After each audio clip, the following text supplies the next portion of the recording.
मामकाभीष्टदाय महितमङ्गलम् चन्द्राय जगन्नाथरामनोहर मामकाभीष्टदाय महितमङ्गलम्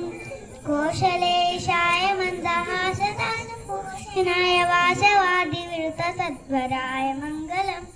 चारुकुङ्कुमोपेत चन्दनादिचर्चित हारकटकशोभित भूरि मङ्गलम् ललितरत्नकुण्डलाय तुलसीवनमालिकाय जलदसुदृशदेहाय चारु दिव्यमङ्गलम्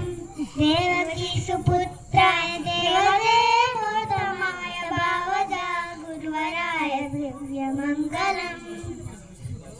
पुण्डरीकाक्षाय पूर्णचन्द्रवदनाय अण्डजावाहनाय अतुलमङ्गलम्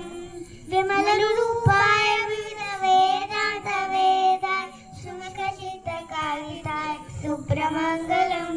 रामदासमुद्रविदतामरसनिवासाय स्वामी भद्रगिरिवराय सर्वमङ्गलम्